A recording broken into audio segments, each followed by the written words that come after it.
So we're here with Richard Sadlier. So probably the first question we'd like to ask is, where did the young Richard Sadlier grow up? Ballantyre, housing estate called Broadford. Actually where I live now is about 400 yards from my old front door. Okay. And all I did, 95% of the time when I was a kid, I was just playing football. Okay. There was a little green behind the house. There's a road built through it now and houses built on it now. But back then, all you had to do was jump over my back wall. Right. To be out there for hours. And then you just hear my mum just would clap.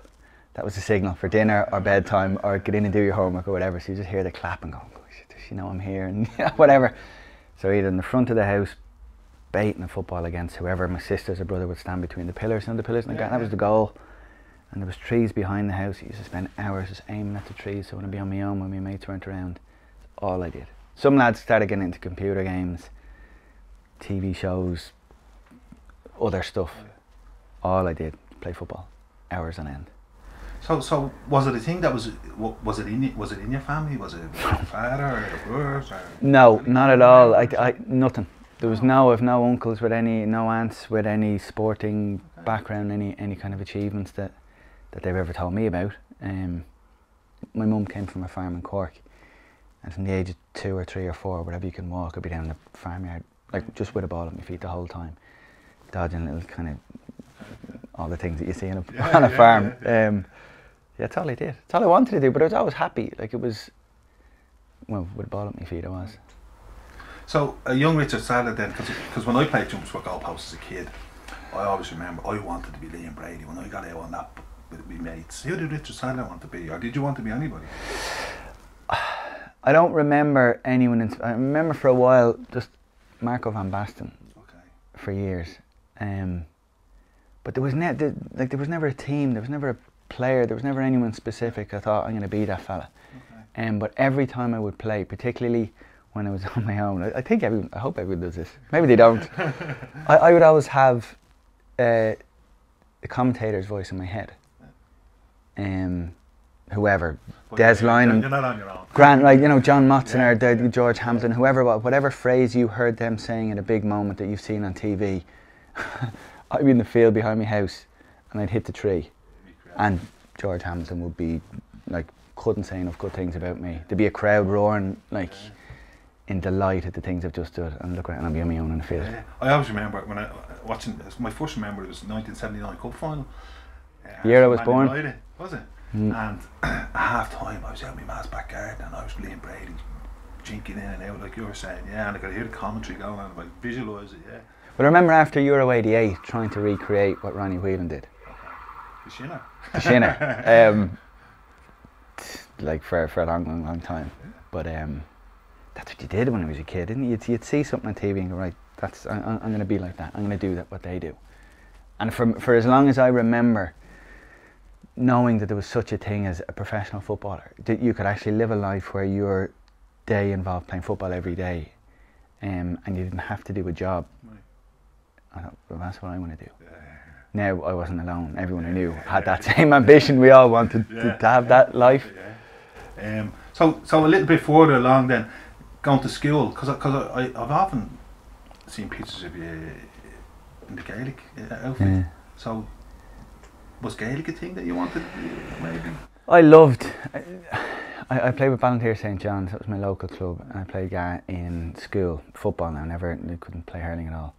Yeah. And it was the two of them. Enjoyment wise, I probably couldn't separate the two. Okay. All my best mates played for St John's, and same as like jumpers for goal. You know when you're playing with your mates, it's kind of secondary. Right? You want to win, you want to play well, but the real joy in the whole thing is you're with your mates.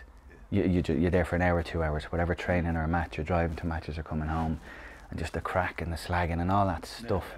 Stuff that's fine. It's harder to find time for those things when you get older, but when you're a kid, that's all it's about. So I did both, but I was riddled with injuries from a kid. Like my back's in bits. Now it was back then. So I kind of got to the age of about 15 or 16. And then you'd have a soccer match and a GA match, one on a Saturday, one on a Sunday, and whatever one came on a Sunday, I'd be ringing the manager too often saying, listen, I'm after crocking myself. And so I had to kind of make a decision saying, I actually don't have the wherewithal to play. I was playing for 6 different teams at one point. The local GAD team, the local soccer team, the school teams in both sports, and the older school teams in both sports. So every single day I was training or playing a match, which I loved. That's not a complaint. That's me going, wait till I tell you how great my childhood was every day, but after a while that catches up. It takes a toll, doesn't Yeah. it? So at what point in them early days did something click inside, or was there rumours around, jeez, you know, Richard's not a bad footballer, I could see maybe on abroad here, or...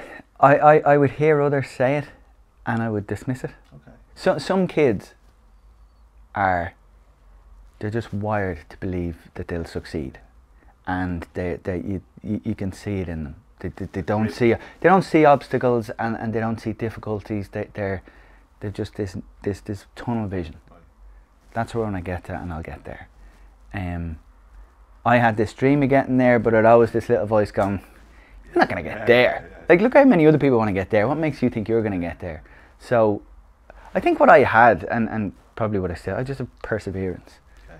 Just like kept showing up for training, kept trying to get better, kept listening to coaches. You have bad games, good games, doesn't matter. You show up the next time and you keep going. And then it was actually, I was playing with Leicester Celtic under 15, and a few of the big clubs came to ask me to sign, and I said no to them because I didn't think I'd get my game. So I signed again with Leicester, and 2 or 3 games into the season we were beaten, and I thought, Jesus, I've made a mistake here, and I'm going to spend the rest of my days going, why didn't I join Belvo? What would have happened if I did? So I rang the Belvo manager 3 games into the season. Listen, do you still want me? Because I'd go if you do. And luckily he still had a spot in the squad, and I signed. And then I started training with lads who had been on trial, and I could hear stories from the managers of the team I played with about lads who are now in England, who used to be in the team that I was now playing for. So it was like this whole shift in cultures, looking around and going, these lads know what it takes, and these coaches know what it takes to send a fella over. So I thought, right, well, I'm in the right place, and I've got the right people coaching me. And then I got offered to go on trial, and it was crap. It was crap, because I thought whatever I was doing in a normal game in Dublin, I thought, well, that's not going to be good enough for England. So every time I got the ball, I tried to do something. And so I was riddled with this nerves that going, Jesus, this is my one shot. If this goes bad, I'll regret this forever. And every time I got the ball, I thought I had to wow everyone, which means trying to do things that I never did anyway. I abandoned doing the things that got me that far. But luckily they were patient. They were, obviously, I wasn't the first kid to show up in trial and freeze. So they thought, right, well, this kid is frozen, let's give him another chance. And they did, and I ended up signing, and that's how I ended up at Millwall. So, life at Millwall, leaving home, all the way at 15, 16?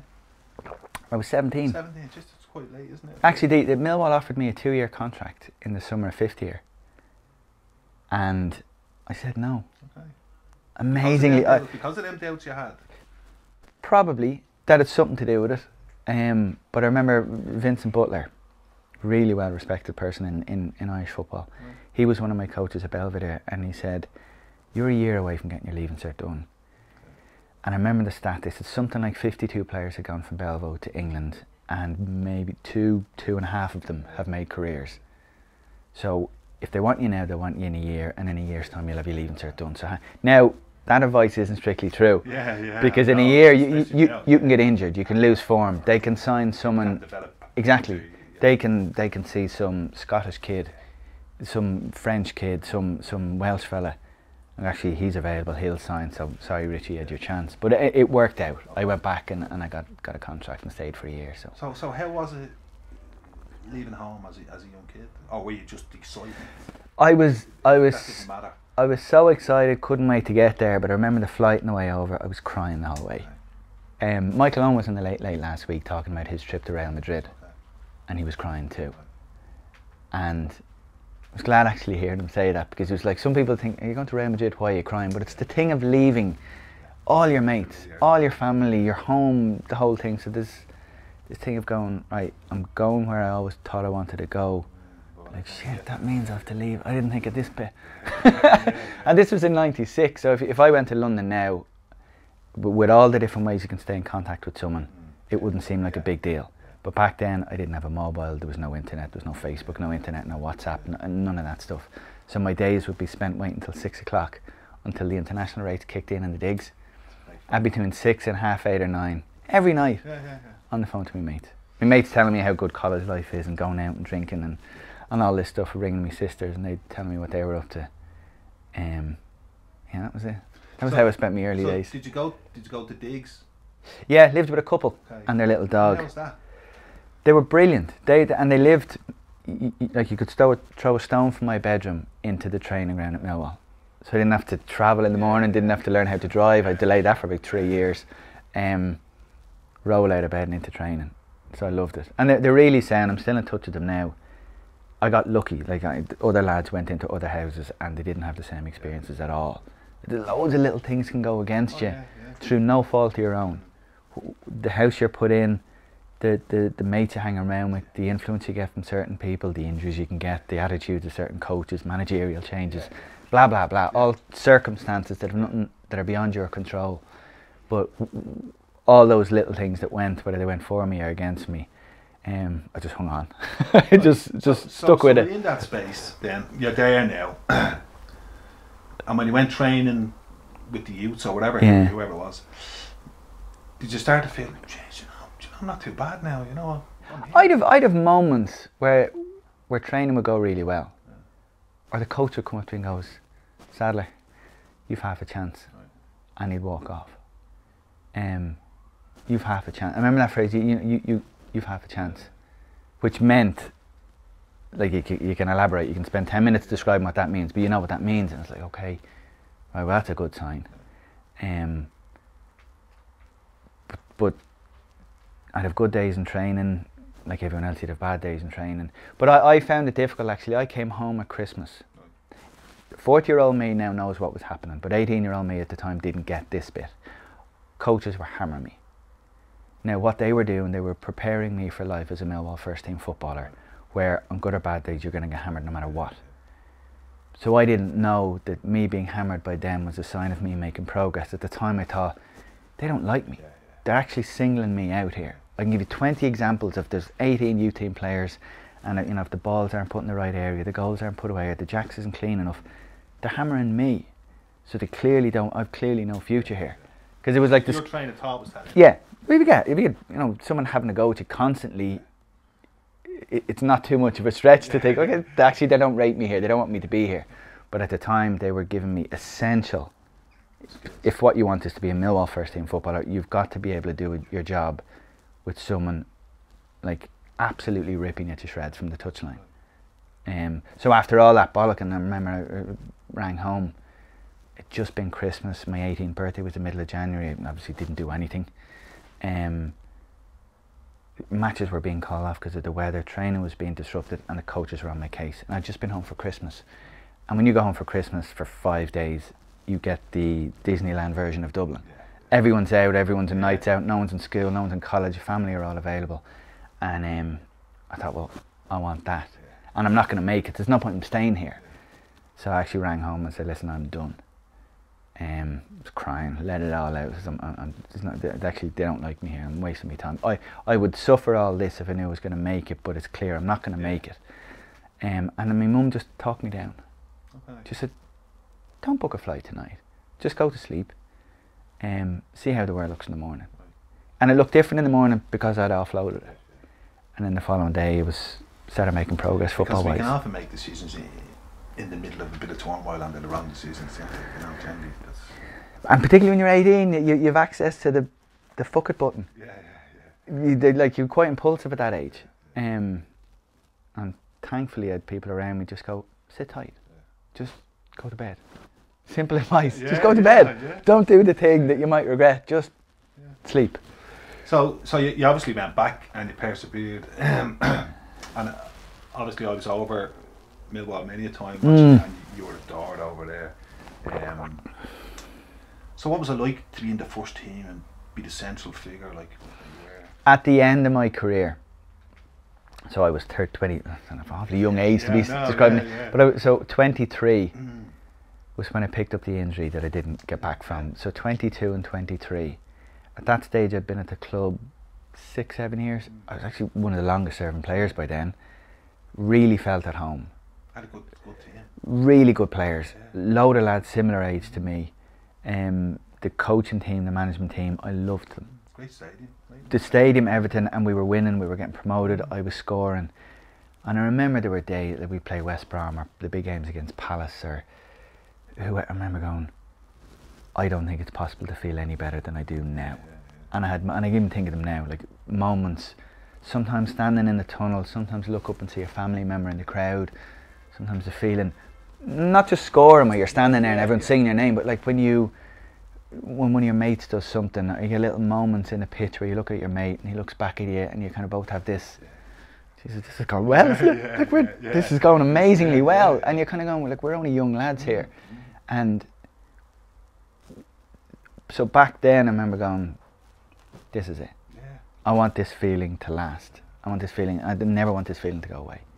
And on the flip side then, which you probably have been in the stadium as well, where things aren't going your way, and I'm not playing well, and I've missed the sitter.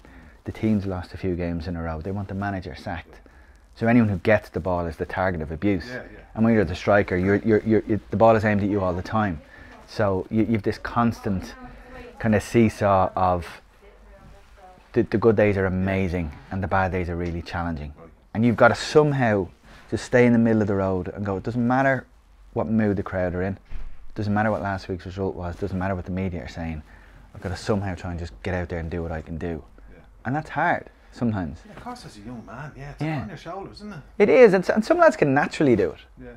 Where they're just impenetrable. It doesn't matter what's said about them. It doesn't even for a second deflect from what they want to do. I listened to the abuse too much early on. After a while, I learned just to block it out. To the point that even when they were singing my name, I couldn't hear it. Yeah, because people do say that, players, you've often heard of players saying, no, you block everything out. Can you do that? Yeah, well, it's a self-preservation thing. At Millwall it was, because if you're standing in the middle of the pitch, like, so there's a bit of distance between you and the crowd, you might not hear the things. During the game, when you're sprinting at someone, I'd never heard anything. But it's when, the ball goes out for throw and you're the one to get it. And so you have to go over, and sometimes actually a bloke will be handing you the ball and he's delivering a bit of feedback as well. And you go, oh, God. Okay, I've heard that. Or when there's a lull in play and someone's getting treatment, or the manager calls you over, so you're standing on the touchline, and again you're spitting distance from people. You hear everything then. But the trick, I suppose, after a while, it's not whether you hear it or not, it's what do you do with that information. Can you just go, okay, that's his view and that's fine. The view that matters to me is the manager's, so I'm going to listen to him or my teammates, and that's hard. But once you develop that, it's a hell of an advantage. And if you can't, particularly at Millwall, you're going to struggle. And I saw loads of lads just be swallowed up and just spat out by the crowd, and they just couldn't. So they'd be good all week in training, but from the moment they arrived in the car park in the den, they just tightened up, and they're in the dressing room and they'd say nothing. They're standing in the tunnel, you look at them and you go, he's going to struggle, we need to keep an eye on this fella, he's going to struggle. And we go out, you get abuse, and he doesn't want the ball, he goes missing. So it's hard, it's good days are brilliant though.